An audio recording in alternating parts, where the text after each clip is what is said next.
Mr. Mayor, you're good to go. Thanks, Thomas.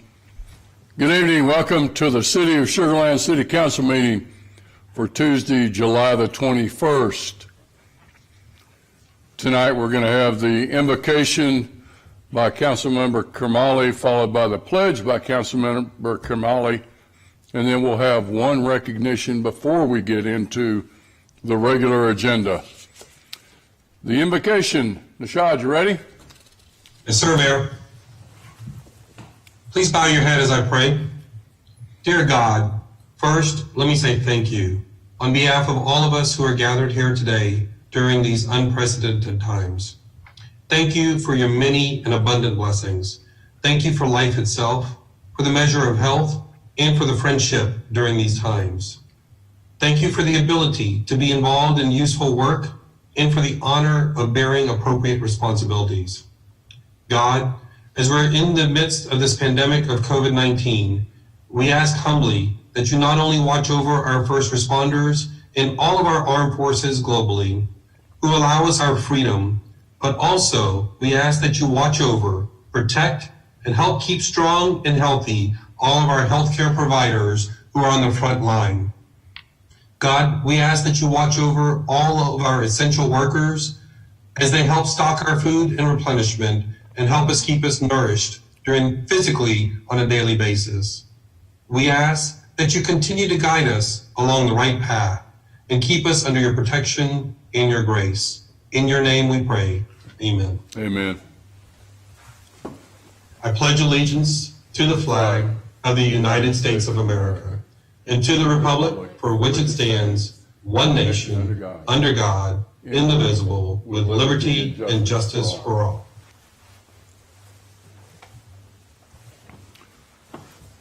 Thank you, Nishad. Tonight we have a recognition, the International City County Management Association, the 2020 Local Government Excellence Award for Strategic Leadership and Governance. And we have with us tonight our own Jessica Young, our Assistant Communications and Community Engagement Director. Jessica. Hello, thank you for having us. Can you guys hear me okay? Yes, ma'am, we can hear you. Great. All right, so I want to start by saying that it is an interesting time to be in the social media world, to say the least. It is a fire hose of conversations that can make you laugh or cry or feel angry or motivated, but most importantly, it makes you feel connected. And that's where our team lives. They live in those conversations every single day.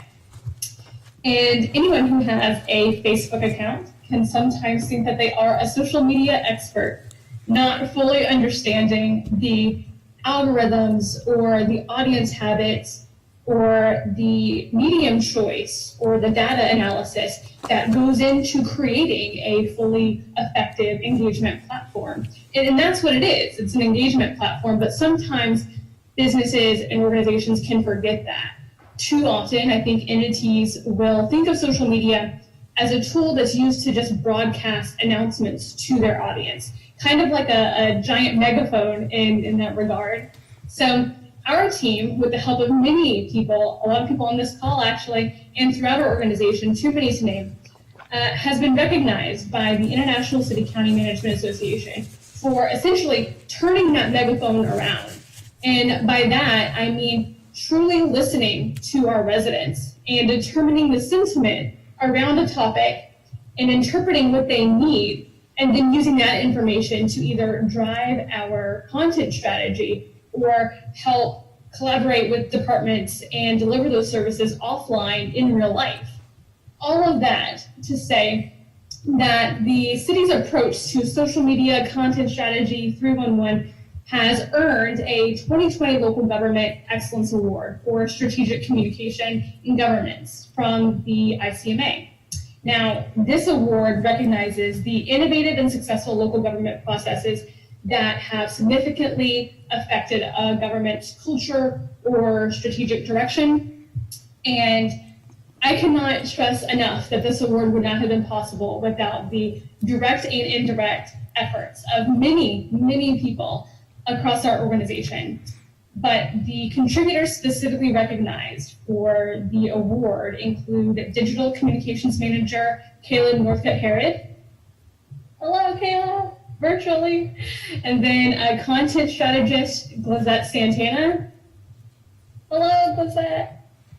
And then Customer Service Manager Michelle Miniconda. Hello, Michelle. So they do tremendous work, and I'm very excited and proud of them. But as a reminder, Facebook, Twitter, and Instagram, and LinkedIn, and Nextdoor, and Reddit, just to name a few, they don't turn off at 5 o'clock, and they do not shut down on the weekends. So please join me in thanking this team and the various contributing staff across our organization for working tirelessly to create a space online where residents can feel that connection to the city. Thank you very much. Congratulations, Mike, to you and your team, Jessica, to you and your team. I can't see Kayla. I can't see your other team members, but thank you for that hard work and congratulate. There we go. There's Kayla. There's Glissette. And there's Michelle. Thank you all for a great job and a great recognition for the city. Thanks, guys. Bye. And Mayor, if I could. Go ahead, Mike. The 311 was a big priority of former city manager Alan Bogart's and something that was really important to him. So I want to thank Mr. Bogart for his role in this award as well. He's watching tonight, right? He may be, if he is, he needs to do something else. He's He needs to do retired, something else. But we want to thank him for his part in this as well. Absolutely, Mike. It's a good point. Thank y'all. Congratulations. We're going to now go to the public comment portion. This is reserved for anybody that had a public comment about any item on the agenda that's not a scheduled public hearing. Thomas, do we have anybody? No, sir, Mr. Mayor. All right, we're going to move on from public comment to review the consent agenda. The consent agenda, all the items from the consent agenda are going to be taken as one item, one motion, unless a council member wants to pull a particular item, at which time we'll pull it, take the motion on all the other items, and then we'll have a presentation, a brief presentation on that agenda. Can I get a motion? Motion approved, Mayor. Second. Got a motion by Gandhi, got a second by Porter. Any other discussion? If you'll vote at this time, please.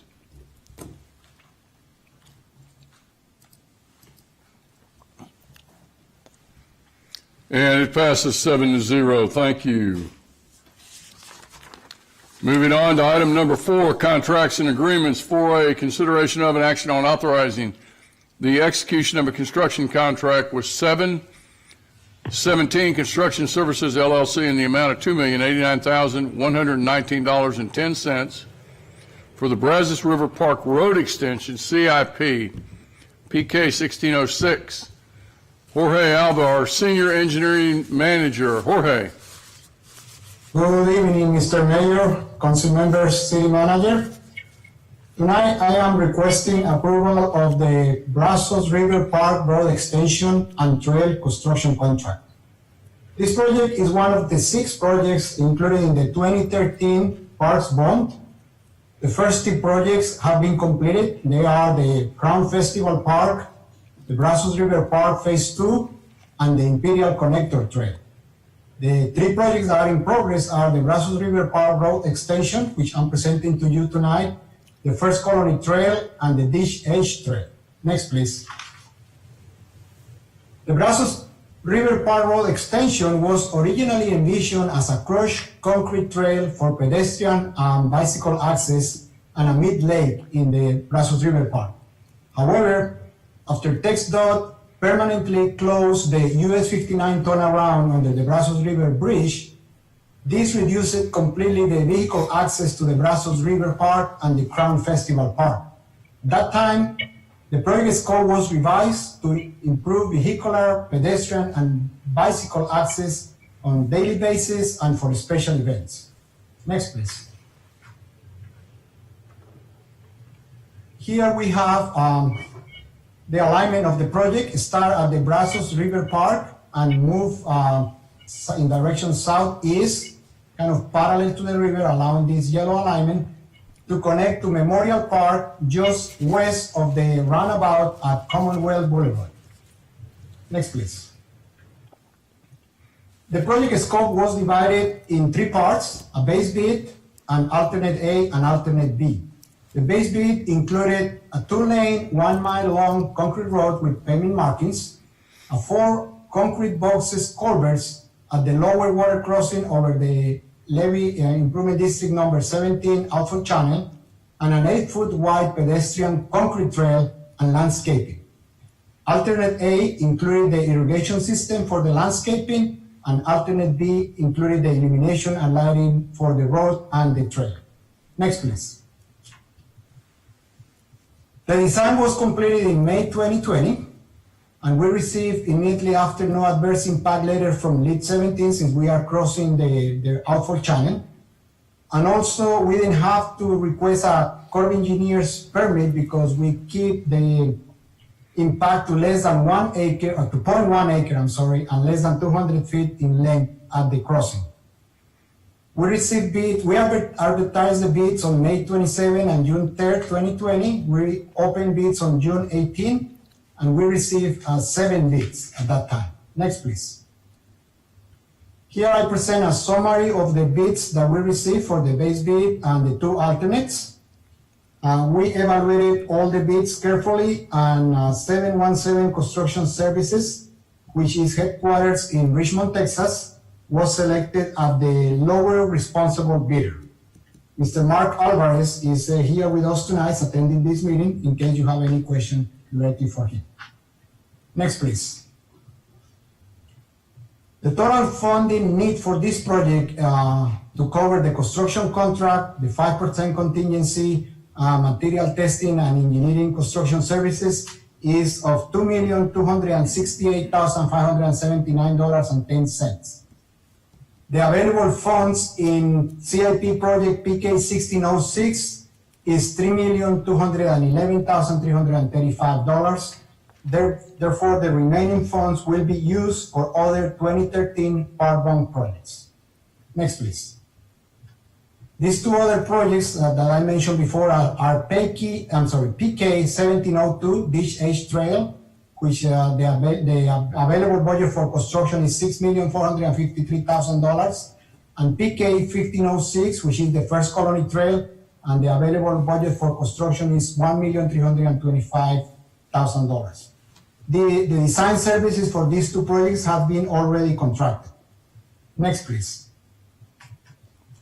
If approved by City Council tonight, we will issue notice to proceed in early August 2020. This project is expected to take approximately 9 months, so we expect substantial completion in May 2021. Next, please. The project is located in a restricted area of the parks with no access to the public currently. Actually, the area is barricaded at this time. Once construction is completed, we will have gates to control access to both parks through this road. Construction access will be both from Memorial Park on the east and from the Brazos River Park on the west. During construction, this project will have no direct impact on residents since they have no access to this part of the park right now. The engineering staff will maintain communications constantly with the Parks and Recreation departments and with Fort Bend County Levy Improvement District 17. Next, please. The engineering department requests City Council to approve a construction contract with 717 Construction Services LLC in the amount of $2,089,119.10 for the construction of CIP project PK 1606 Brazos River Park Road Extension. Next, please. I'm more than glad to answer any question from City Council.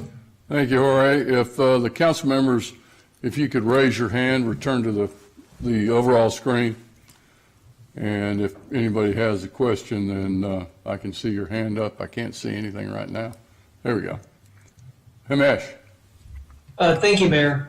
Hey, Jorge, with the COVID environment, does that impact labor, material, or even just the way we're going about construction projects? Have we have we included some new safety features?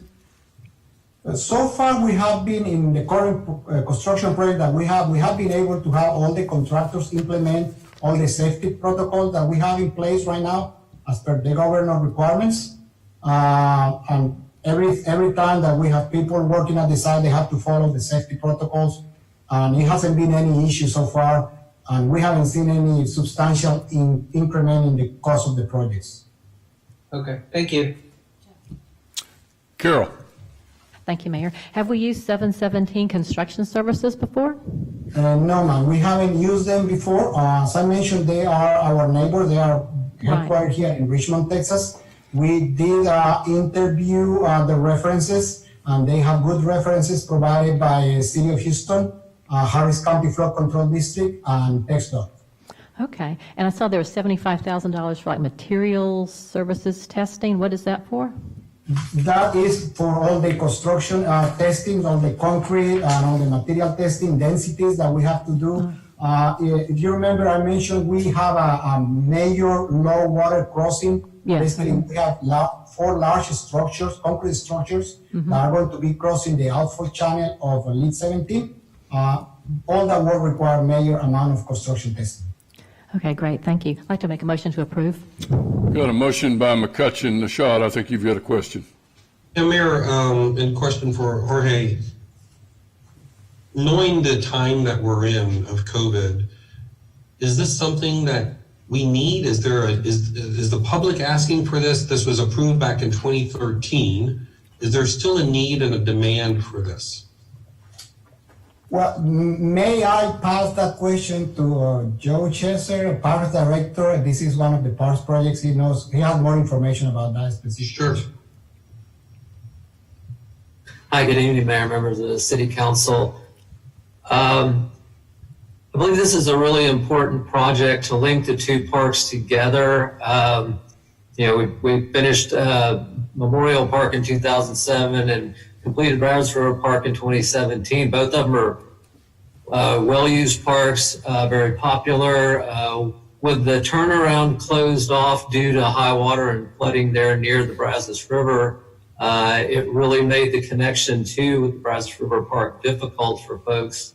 So I think this will really benefit everyone to be able to access both parks. It'll extend the trail system within the parks. It'll link both parks together and make them much more accessible. It should also benefit activities going on at the Crown Festival Park because it'll allow us another access point into the park for festivals and activities like July 4th and other future activities there at Crown Festival. So it was included in the bond package. It's been included in the master plan for the park. So we do believe it's a very key project for the park system.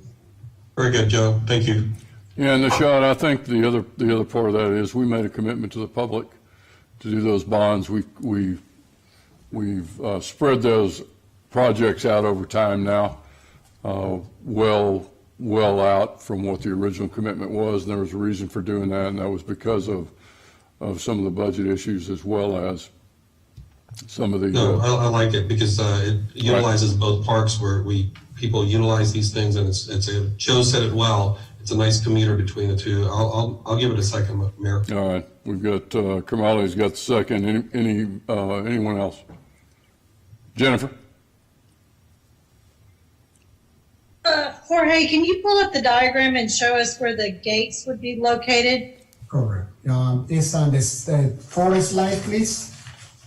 Or the terrace slide, please. Terrace slide.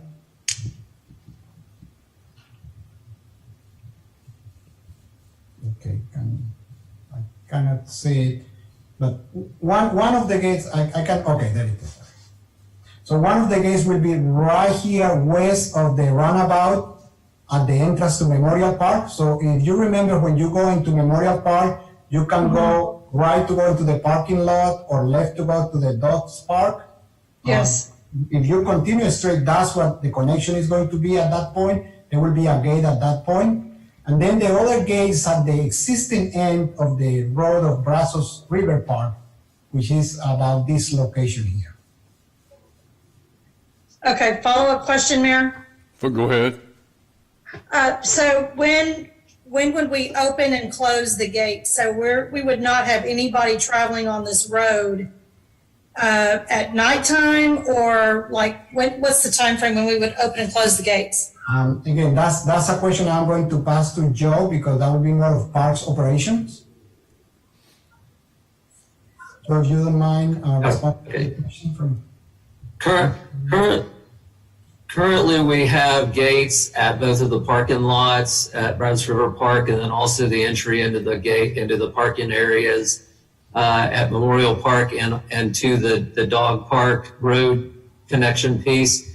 Most of the time, we keep the gates open for general park use, and I would anticipate keeping these open most of the time.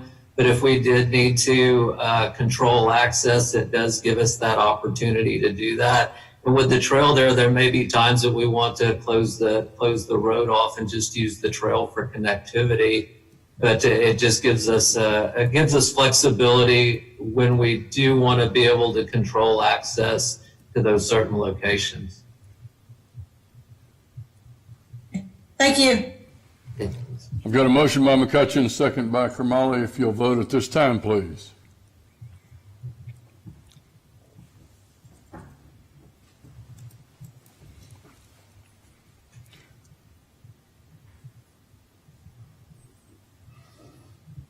We're missing Councilmember Porter.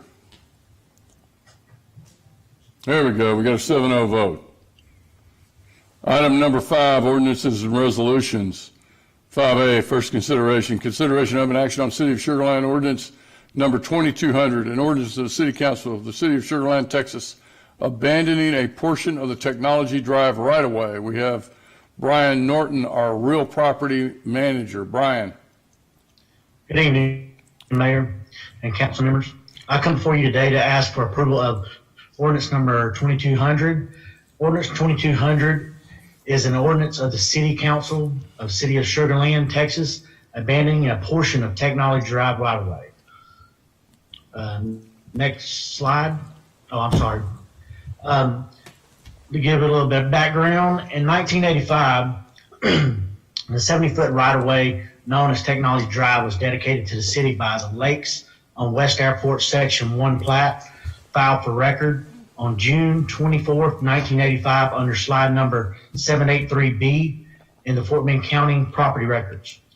The Technology Drive right-of-way was intended to intersect with Industrial Boulevard to provide access to the adjacent properties to the west and to the east of Industrial Boulevard. In 1998, the Technology Drive right-of-way was amended by a replat that shortened the length of the right-of-way, removing the previously platted portion located to the east of Industrial Boulevard. The property owner to the south of the existing Technology Drive right-of-way has been in discussion with the city about plans to expand the facilities. During the review of this expansion, city staff reviewed the plats dedicating the Technology Drive right-of-way. As part of its review, city staff determined that the Technology Drive right-of-way remains unpaved and development of the surrounding properties has negated the need for a full-length public street. The next 3 slides will show the location of Technology Drive, the surrounding developments in the area, and the portion of Technology Drive to be abandoned. Next slide, please. In this slide, the remaining Technology Drive right-of-way is located just north of West Airport Boulevard and west of Industrial Boulevard, within the Lakes on West Airport plat, section 1. Next slide. In this aerial of Technology Drive, showing the surrounding developments in the area, negating the chance for expanding Technology Drive any further to the west. Next slide. The proposed abandoned right-of-way, the highlighted area indicates the area of Technology Drive to be abandoned. As part of the ordinance, the right-of-way would be divided and returned to abutting property owners to the north and south, retaining a portion of the Technology Drive right-of-way needed for a cul-de-sac. This would allow future access to the current undeveloped property to the north of the Technology Drive right-of-way. Next slide. Supporting factors for the abandonment are the right-of-way remains unimproved. Abandoning the right-of-way would relieve the city of any future maintenance burdens. During staff's review, it was determined there is no need for the roadway itself. By abandoning the unimproved roadway or right-of-way would allow the city to return the property to the tax rolls. Next slide. Ordinance number 2200 abandons majority of Technology Drive right-of-way, retains a portion of the right-of-way to provide access to future developments. It also returns the divided fee ownership to the abutting property owners. The next steps would be to approve the first reading tonight. Second reading would be in a future city council meeting. Next step. Next slide. Okay.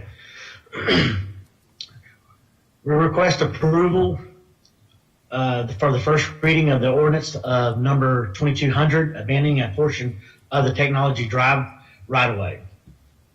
Next slide. At this time, I'd be happy to answer any questions you guys may have. Thank you, Brian. Questions from the council members? Nishad? Mayor, comment actually. Brian, thank you for a good presentation.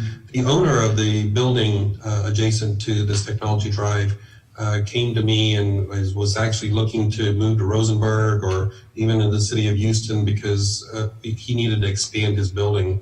And so I got staff involved, and I'm very happy that it was very quick progress here. I'll make the motion to move.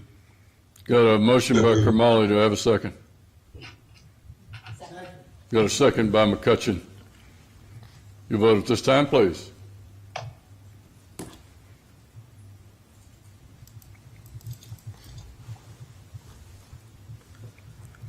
And it passes 7-0. Thank you, council members. Item number 6, our long-awaited budget.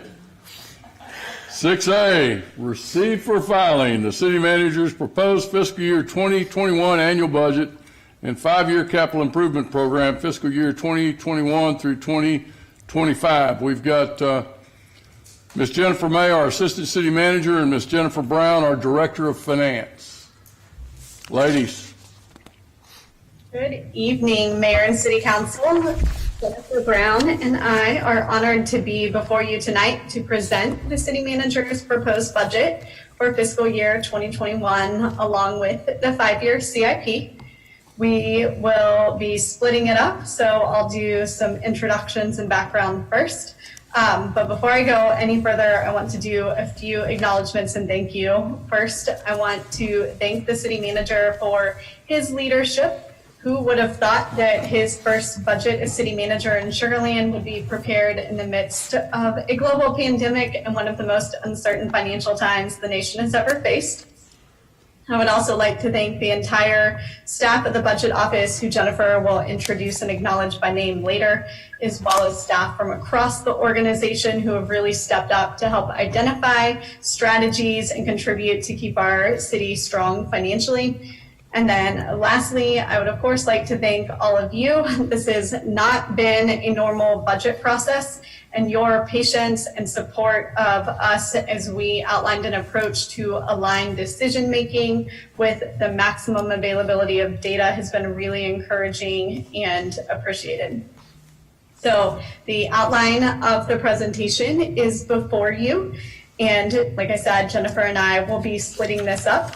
I'll do a background review of our financial stewardship and resiliency, step you through a high-level overview of the economic impact of COVID-19, and then talk about some of the high-level strategies that we've identified for the fiscal year 21 budget and CIP. Jennifer then has the hard work. She gets the detail and the numbers, and she'll step you through all of that. Next slide. So as you know, Sugar Land has long been recognized as a leader in financial stewardship and resiliency. And this hasn't just happened by accident. It's actually the result of more than 2 decades worth of intentional focus on conservative but opportunistic strategies that we have tailored to meet the Sugar Land way. This includes a commitment to a conservative financial mindset, always with the goal of having a low residential and commercial tax burden. It means that we have developed a targeted but aggressive economic development program, attracting new businesses and new entertainment and hospitality amenities, which when combined with the next item, the voter approval of local sales tax for property tax reduction, means these efforts have benefited residents by not only increasing their quality of life, but also by providing commercial revenues that further offset the residential tax burden. These strategies have allowed us to hire a championship workforce that is lean but proud. And I can tell you all of our employees come to work every day really proud to serve Sugar Land residents. And of course, we haven't done this alone. We've partnered with the best, whether that is by working with master plan community developers or looking to utilize the private sector to provide services at a lower cost when possible. So what does all of this mean? The good news is it isn't just a bunch of words, it's actually demonstrated success. So next slide, please. As you can see in this chart, the city has the second lowest tax rate in the state of Texas among cities our size, which we are really proud of. And the next slide. And we've also chosen to return money to taxpayers over time, significantly lowering our tax rate since 1993. Next slide. And I really like this slide because it's exciting to know that our commitment isn't just recognized by us, it's recognized and appreciated by residents as well. Not only are residents happy to live here, but we far exceed the national average for the percentage of our residents who are satisfied with the value they receive for their tax dollar. And lastly, of course, it's also always nice when third parties recognize us as being one of the best and safest cities to live. Next slide.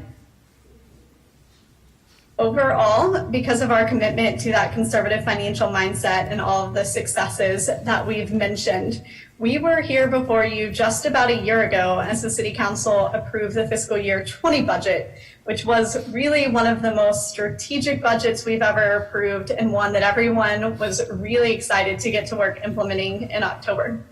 You focused that budget on a citywide commitment to the Sugar Land Way. You funded major improvements to priority services that benefit residents' quality of life on a daily basis, including things like increased funding for infrastructure rehab, investments in technology to enhance traffic and mobility responsiveness. You supplemented traffic safety resources that were eroded at the state level, and then you provided funding to complete the final phases of the Parks Bond projects, one of which was just on the agenda a minute ago. And of course, one thing that is really great to mention is thanks to a strategic increase in the city's homestead exemption last year, all of this was able to be accomplished with little change to the average residential tax bill. And then if that wasn't good enough, in November of 2019, Chris Stubing, Doug Brinkley, and a team of employees across the organization worked really hard to prepare a bond election focused on the highest priority capital projects, with voters approving all 4 propositions. Next slide. So you might be wondering why I just reviewed last year's budget with you. But as we start to shift toward talking about the impacts of COVID-19, I wanted to just take a minute to acknowledge the importance of what we accomplished last year.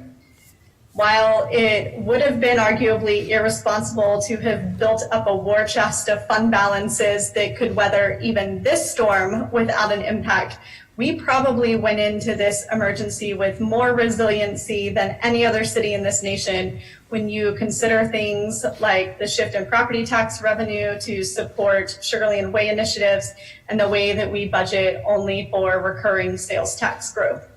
And so without a doubt, those resiliency efforts have proven critical to everything from allowing us to respond to legislation with a negative financial impact to ending fiscal year 19 more than $4 million better than budgeted in the general fund.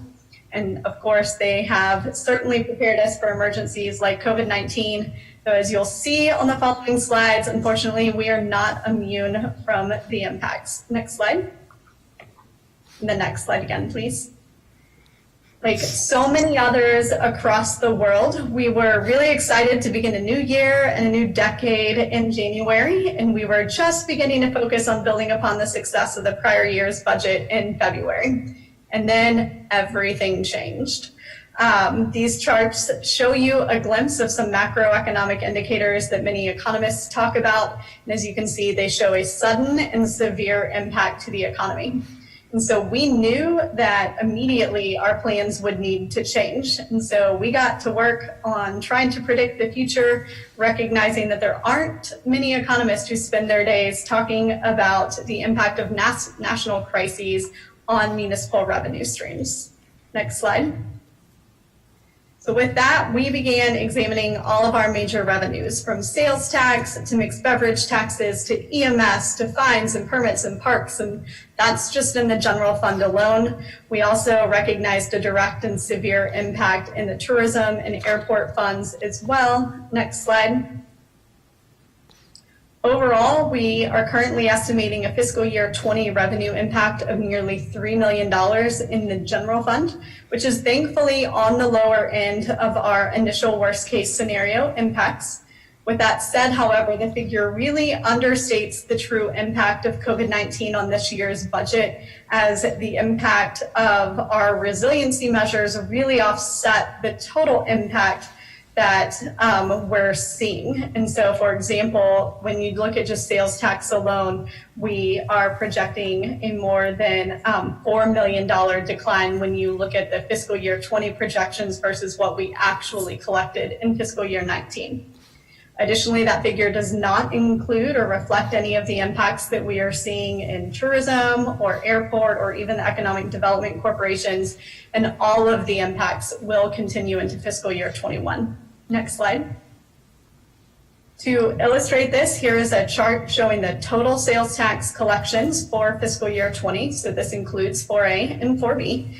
And as you can see, we were consistently above budget in the months leading up to COVID. And then in May, which reflects March sales, which was the first month that you really began to see an impact of COVID, we started to see a significant decline, which we are projecting to continue through the end of the fiscal year.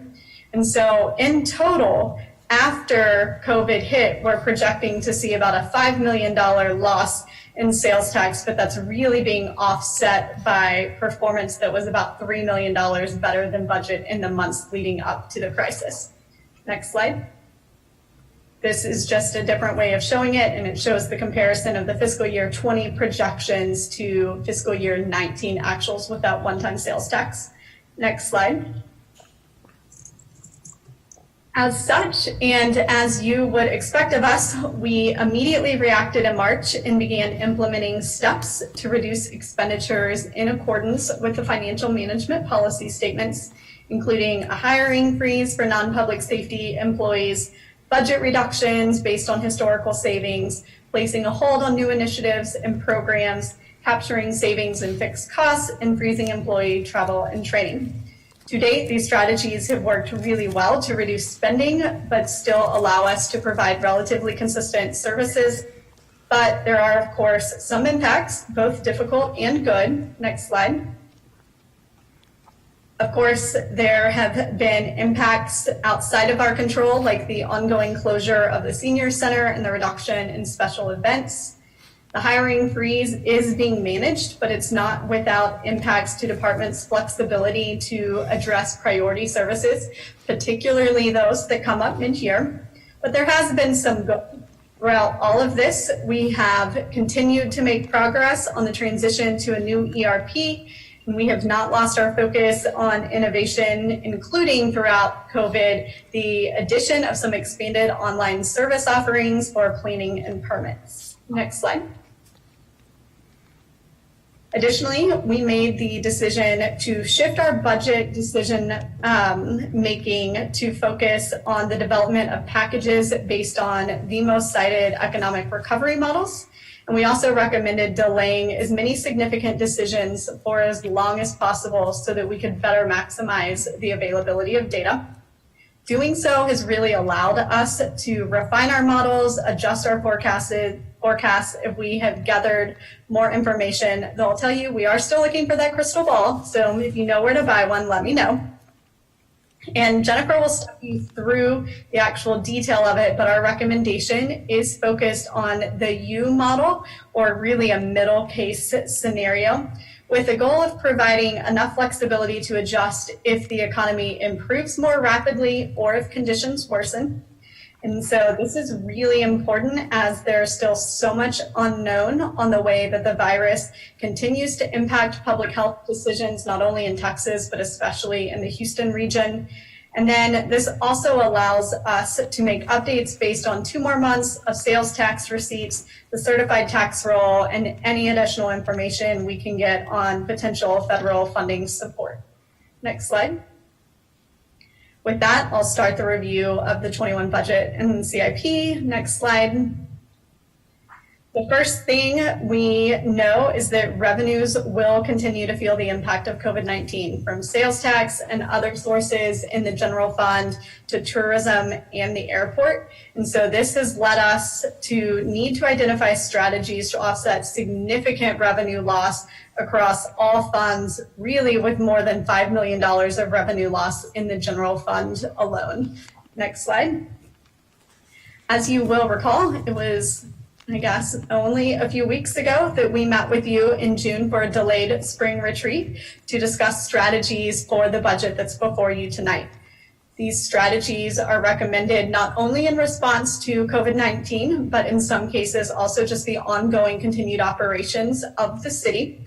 And they include a focus on responsible flexibility, delaying major expenditures in fiscal year 21 to later in the year to allow us to gain more certainty on economic conditions, as well as the utilization of the disaster provisions to give you, the City Council, more time to gather information and input prior to making decisions on the tax rate. Second, there is also a focus, first and foremost, on critical infrastructure projects, including bond election projects addressing structural flooding and the implementation of the integrated water resource plan to secure the future supply of the city's water. And lastly, we will always continue to be conservative with a budget that is structurally balanced and sustainable into the future and meeting fund balance policy requirements in fiscal year 21. Next slide. With that, here is an overview of the strategies and assumptions. Next slide, please. On the revenue side, in the general fund, we've built in a 5% increase in maintenance and operations revenue. But I do want to point out that we anticipate this mostly occurring through a shift in the existing tax rate, meaning that this is not representative of the percentage increase in the average residential tax bill. Following through on the 2019 bond election, we are recommending a 0.5-cent tax rate increase to move forward with those projects that are focused on structural flooding, recognizing that now is not the best time to move forward in implementing the full 3-cent increase. And then related to ongoing operations, Jennifer will also step you through a recommendation for manageable utility rate increases that are necessary, not only for the operation of the utility system, but also for the implementation of the IWRP. Next slide. 2 additional notes on strategies. First, around fees.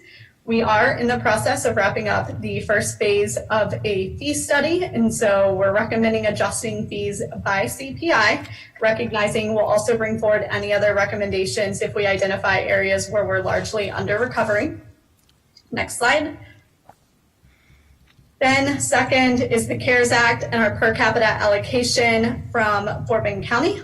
Like we have previously shared, our goal is to fully utilize our allocation, but also ensure that we do so in a way that maximizes the increasing flexibility of changing guidance.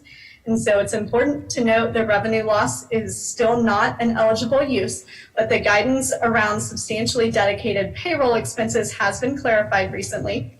So we are budgeting to receive the full allocation in fiscal year 21, but will be reserving a significant portion of the resulting capacity in the general fund for emergency purposes, so that we have the ability to respond to continuing unknowns as it relates to COVID-19 without any further impact to service levels. Next slide.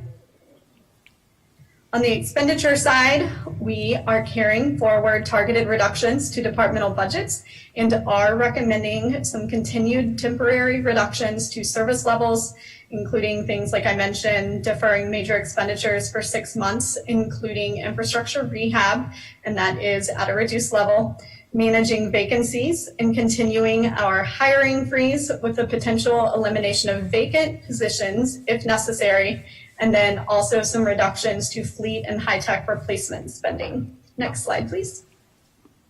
Regarding our championship workforce, there are no new personnel recommended, and we have included a significantly reduced merit pool of 1.5%, as well as the first phase in implementing the public safety compensation study, both of which are also recommended to be delayed for at least 6 months. And then some good news is we are not anticipating any increases in benefits costs to the city or employees. And we've also been able to increase our reserve resiliency for self-insurance. And additionally, we're actually seeing some savings this year in our required contributions to the Texas Municipal Retirement System, thanks to the ongoing solid performance of our plan. Next slide. As I wrap up, just 2 more charts to put our championship workforce into perspective. Like I said earlier, we are one of the leanest organizations among peer cities, well below the average per capita employee count, which is really even more impressive when you consider the full service nature of our city, which includes things like an airport, in comparison to many of the other cities on the list. Next slide, please. And lastly, this chart shows that the recommended merit pool is the lowest in over a decade, with the exception of 1 year when we did not offer any merit due to not only the economic conditions at the time, but also very importantly, a need to make a strategic funding investment in the long-term stability of the retirement program during that same time. Next slide, please.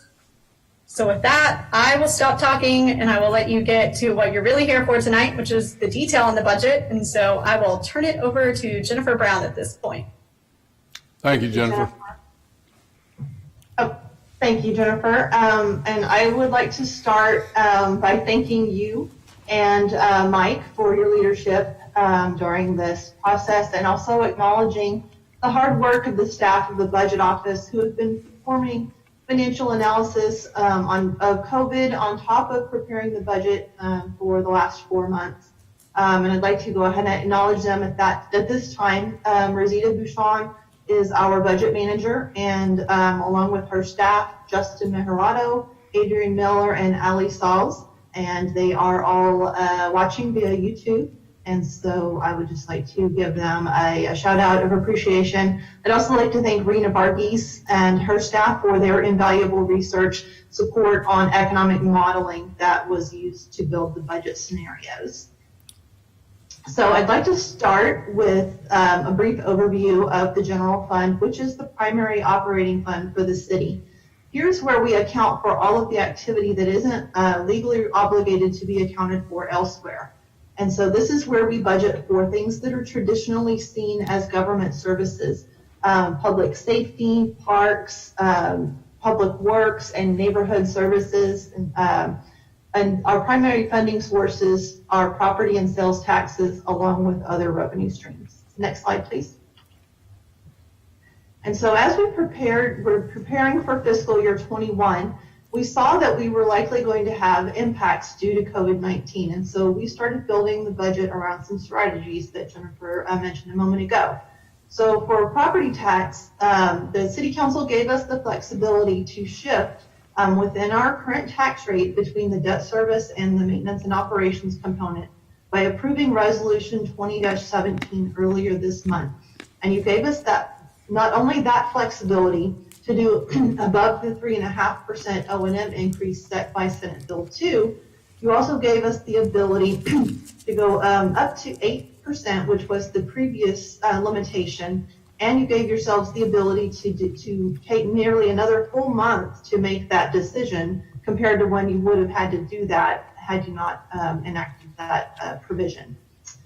So for sales tax, we are estimating that we're going to be continuing to see the impacts of this volatile revenue stream through the middle of next year in the use scenario that we've built the budget around. That's March of 2021. And so we carried through a reduction of 30% reduction in retail and 50% in food and entertainment generated sales tax. That accounts for around 60% of our total sales tax revenue stream. And those are the sectors that are most likely impacted due to the economic closures and the stay-at-home orders. Other revenues that are also potentially impacted include our fines and forfeitures due to fewer violations being issued and delays in holding in trials. We've not held any in-person trials since March of this year and won't until after the 1st of September. We've also are going to be seeing a decrease in our mixed beverage taxes due to reduced restaurant capacity and the full closure of bars by the governor's executive order. We have additional charges for services that have been impacted, from permits to EMS transport fees to revenue from facility rentals and classes. It goes just beyond the surface of what you would think would be impacted just from the slowdown of the economy. And so as we were looking at revenues, we also looked for strategic funding sources, such as an interfund loan from the fleet replacement fund balance that we can potentially tap into if we need to. And so we do have that revenue built into the fiscal year 21 budget. Next slide, please. The general fund revenues total $97.6 million. Of those, 2/3 comes from property and sales tax, with the remaining 1/3 coming from franchise taxes, mixed beverage taxes, user fees, fines, and permits. Next slide, please. Over time, our sales tax revenue has been stable. Several years ago, we recognized that a portion of our revenues come from one-time payments and audit adjustments, and we began budgeting for sales tax differently. The one-time revenue is available to help fund those one-time revenues or one-time expenditures in the following fiscal year in accordance with the financial management policy statements. This year, those one-time revenues that on how we ended fiscal year 19 and the revenues that we received in the first 6 months of fiscal year 20 have helped us to weather the decline that we've seen from COVID-19. And here you can see that the fiscal year 21 estimate for sales tax is lower than any of our last 5 years' actual revenues in the general fund. Next slide, please. With the anticipated impact continuing into fiscal year 21, we then looked into managing our expenditures. First, by reducing funding on major initiatives such as employee merit, which is built in at 50% lower than our normal 3% merit pool, as personnel costs make up 71% of our total budget in the general fund. We've also reduced infrastructure rehabilitation funding from 15% compared to this year's funding. Then we looked at deferring some of those expenditures. So none of these expenditures will move forward until at least March, when we can determine that our revenues are coming in as planned to meet the budget and that there isn't going to be an extended impact of the pandemic on our finances, or in essence, that our U scenario isn't turning into an L, as we discussed during the spring budget or the spring/summer budget planning retreat. We have also reduced our employee travel and training, continuing that at a 50% reduction through the end of fiscal year 21, reduced our contributions to the fleet and high-tech replacement funds from the general fund, with a scaled back replacement schedule for purchase in 21, and budgeted a salary savings offset of 2% of personnel costs. Plus, we built in some additional funding offsets that would result in holding those positions longer, even more positions longer than normal, through managing vacancies, and if necessary, a potential elimination of vacant positions or making those positions unfunded. Next slide, please. With those strategies in place, the proposed general fund budget is $98.9 million, and it is less than 1% more than the fiscal year 20 adopted budget. There are no new positions or programs in the budget, and at this time, no services other than these strategic reductions are recommended. Public safety remains our largest spend at 43% of the budget allocation, and the other department allocations remain consistent with prior years. Next slide, please. For infrastructure rehab, we began shifting our funding away from pay-as-you-go funding in the CIP from sales tax back in fiscal year 18 budget process. And so we started funding that at a level of 1.4 million per year. And this is after we saw declines in fiscal year 17, where we had to place a hold on some of those projects. In fiscal year 19, we increased it again and supplemented from one-time funding. And in fiscal year 2020, with an allocation of Sugarland Way funding supplemented by one-time funds, we were able to fund at a level of a total of 3.4 million. And so the fiscal year 21 allocation is a 15% reduction from the recurring funding level for fiscal year 20.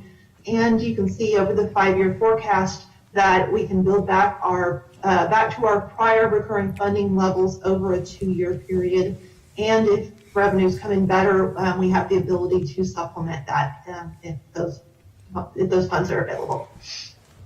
All right, next slide, please. The next fund is our debt service fund, and that accounts for repayment of the city's outstanding tax-backed debt, and it's commonly referred to as the interest and sinking fund in some circles. The primary revenue source or funding source for this fund is property taxes, and with a shift within the existing capacity of the tax rate to support the operating budget, we're estimating that a half-cent increase on the tax rate will fund the projects that are planned to move forward from the GO1 program. Our other funding sources are transfers from the utility and tourism funds and the enclave at River Park PID. Next slide. And so visually what those look like, we have revenues of 28.8 million, with 73% of that coming from property tax and the remaining 27% coming from those self-supporting transfers. And the expenditures will fund the payment of debt service for existing and planned new debt, along with rebates to in-city MUDs. Next slide, please. The city's aggressive repayment schedule on bonds has led to a declining debt service requirement that provides an automatic building of capacity for new projects as those old bonds are paid off. And so we're building capacity naturally within a flat revenue stream. And so that gives us some of the capacity that we need to be able to fund future projects. Next slide. Next are enterprise funds. The city has 3 enterprise funds that are operated like a business. They are the utility fund, airport fund, and solid waste funds. And none of these funds are supported by property taxes. They all generate their own revenues through user fees. Next slide. In the utility fund, we are implementing strategies from the Integrated Water Resource Plan to secure water supplies for the city's long-term needs and prepare for the mandated groundwater reduction to 60%. The CIP for utilities also has an emphasis on rehabilitation of the vast infrastructure that makes up the water utility system. The first phase of the utility rate study recommends rate increases to be able to meet the operating and capital needs of the fund, as well as meeting bond coverage and fund balance policies. These rate increases are recommended over several years, with the first increases in 2021 resulting in about a $10 a month increase to a residential customer who uses 10,000 gallons. And for those who use less, would be less of a dollar impact. Next slide, please. The utility fund is supported by $67.3 million in revenues from water, wastewater, and surface water charges to customers, along with bond proceeds to support the capital projects for the system. The expenditures are just under $68 million and support the operations of the system, its debt service, capital projects, and transfers out for annexed MUD debt payments, administrative overhead, and replacement fund contributions. Next slide, please. Next is the airport fund. This fund accounts for the activity at Sugarland Regional Airport, which is city-owned but operates like a business. We recognize that aviation customers have a choice on where to fly, and we want them to choose Global Select, the city's FBO. The airport is supported by fuel sales, charges for services, and hangar leases, and has realized impacts from COVID-19 through decreased activity levels and fuel sales. Next slide. These charts illustrate the impact of the activity in fiscal year 20. We are anticipating a decline in the fuels for resale of about 400,000 gallons and around 4,000 aircraft fewer served compared to last year.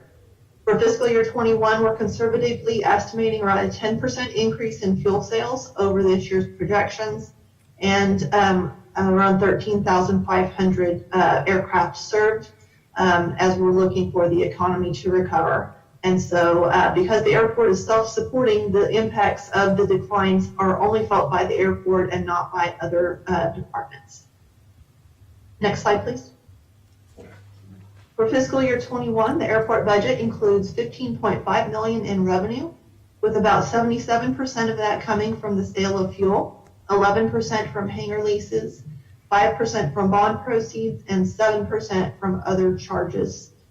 Expenditures total $15.3 million, with 77% of that funding the operations of the airport, 9% supporting their debt service payments, and 8% out, including transfers for the administrative overhead, and 5% to fund their capital projects.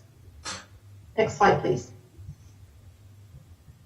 The Solid Waste Fund accounts for the activity associated with residential solid waste and recycling services. This is provided contractually by Republic Services and by Best Trash in Greatwood through December of this year. The city is currently negotiating with Republic on the 2021 rates and services to ensure the best value for residents, and we will have rates and services ready to review during the budget workshops as we get those finalized. Next slide, please.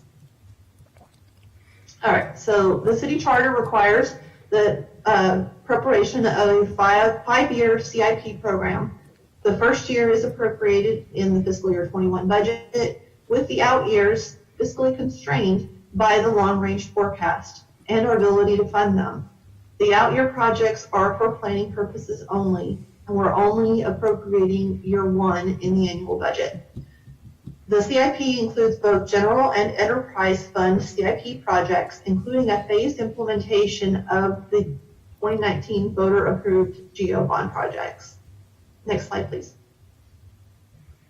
In fiscal year 21, the general CIP focuses on the GEO bond projects that address structural flooding, and the enterprise CIP is focused on infrastructure rehabilitation and preparations to meet the 60% groundwater reduction mandate. Next slide. In fiscal year 21, the CIP totals just under $27.5 million, and we've broken that out here between the non-GEO bond projects of $15.7 million, which are primarily utility fund projects, but we also have projects for the airport, parks, municipal, and traffic that are funded by non-property tax revenues. The remaining $11.8 million is for the first phase of implementation of the voter-approved bond projects, focusing on drainage improvements with some street projects. Next slide, please. Over the 5-year CIP, this same split, the non-GEO bond CIP totals $172.6 million, with $151.7 million in utility fund projects. $90.7 million of that is for surface water alone, and as the city gets ready to meet the 60% groundwater reduction mandate, in all these projects would need to be under construction within the 5-year period to be able to meet that mandate. The voter-approved GEO bond projects, excuse me, total $90.76 million. Those are fully funded within the 5 years. And I have shown you the breakdown here based on the propositions, and almost half of that is dedicated to drainage. Next slide, please.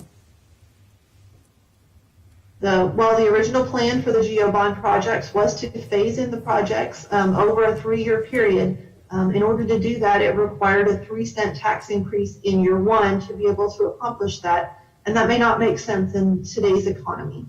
And so, next slide, please. With the discussion with City Council, we have developed a revised phasing plan to better match the current economy. And this plan spreads that 3-cent tax increase over 4 years between fiscal year 21 and 24, with around a 0.5-cent increase in fiscal year 21. And all of the projects are funded over 5 years, with a heavy emphasis on drainage projects in the first half of the funding plan. Next slide, please. And so the list of the projects funded that are included in the recommended CIP for the bond projects are shown here. These projects are also detailed in the proposed CIP book. Some of these are phases of projects. They're not the entire amounts of projects. And we asked our engineering group, when we looked at doing a phased implementation, we looked at a strategic phasing plan. Many of the projects are just too big to fund in 1 year under the revised implementation plan.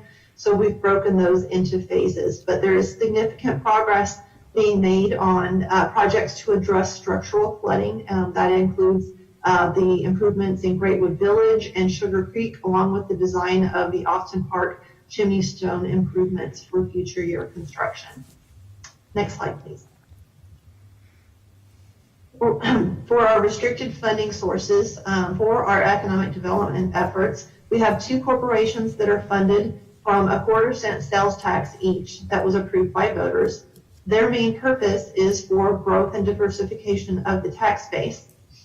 We also have a tourism fund that is supported by the city's 7% local hotel occupancy tax, and its purpose is to support tourism and the hotel industry. Next slide, please. These funds are managed by the Economic Development Department and are used to support repayment of bonds that were issued for destination projects such as Smart Financial Center at Sugar Land, Constellation Field, the Sugarland Conference Center at the Town Square Marriott, and the plaza at Tours 4 in front of the Smart Financial Center. So these revenues were impacted by the economic downturn, and so some of these resources, while they may have been originally set aside for tourism, right now they're performing a different function in serving our business needs. And so you'll see in the proposed budget some reallocation of funding to support these resources. Next slide, please. So to summarize, after a crazy few months of developing a budget in a global pandemic, it comes down to this. The proposed budget totals $254.37 million. Overall, this is a 6.7% reduction from the fiscal year 20 adopted budget. Capital projects funding of $27.5 million is 32% less than fiscal year 20, and the operating budget of $226.87 is 2.2% less than fiscal year 20. Next slide. So over the next 2 months, don't think you're getting off that easy. Tonight's not it. We have a lot more discussion to have on this. We will be having several budget related discussions on the council agenda, including public hearings, discussion of proposed tax rates, fee ordinances, PID assessments, and all kinds of fun.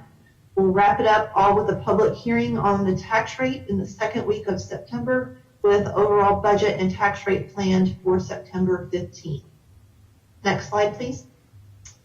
We are also going to be having a series of budget workshops to be held on Thursday mornings in August. So this is our tentative plan of the topics for each date, but those topics are subject to change based on how much discussion each subject needs and what type of information the council would like to discuss. But ideally, we would be wrapped up with 4 weeks of budget workshops and be ready to have a public hearing and on the first meeting in September, and then a public hearing and then adopt at the second meeting in September. Next slide, please. And then we have our truth in taxation process for the voter approval tax rate under Senate Bill 2, which we're following this schedule for the first time this year. You'll notice that it was no mention of a nominal tax rate tonight.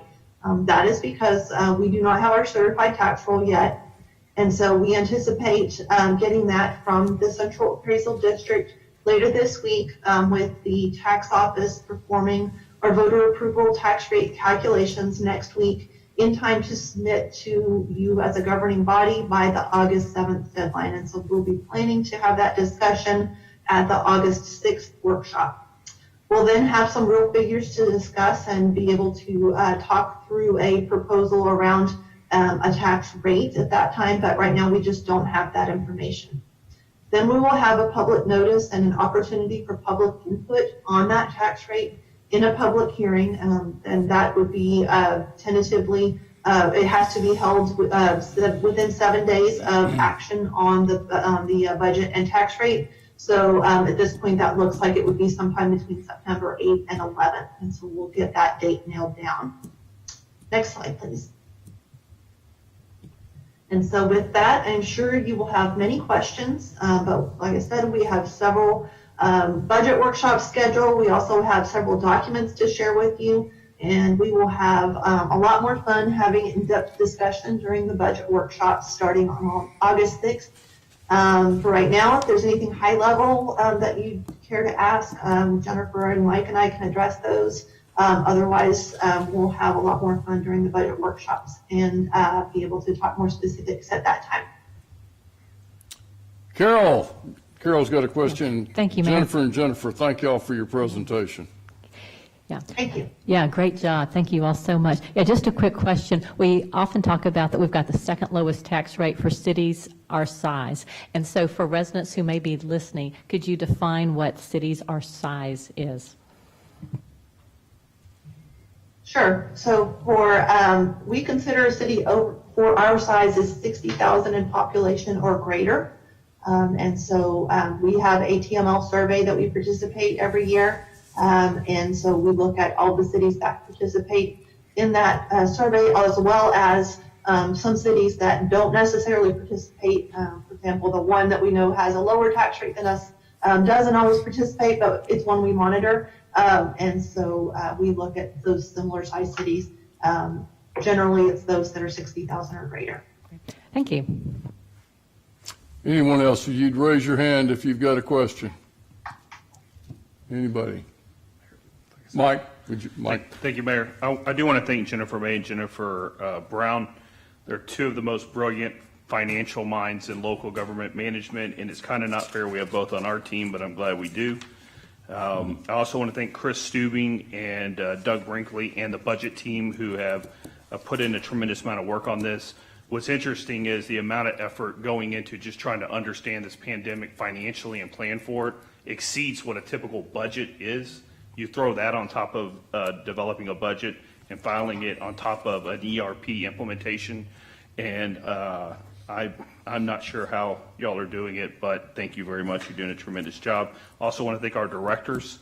They're a big part of developing the budget, and this has been a challenging budget to develop, and so I definitely want to thank them.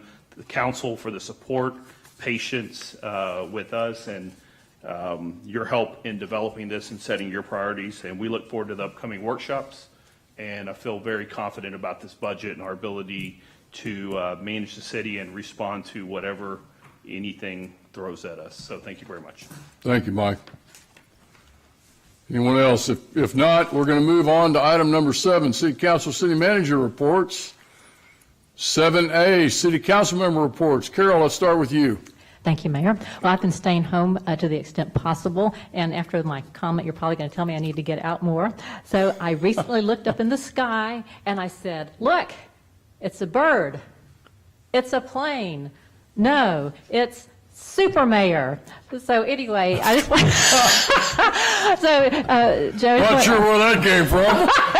I don't know. Unless you'll be looking too high. He's going to be crashing before long. I think I finished my preparation for the council meeting too early today. But anyway, I just wanted to thank you for your leadership during this unprecedented time. Thank you, Carol.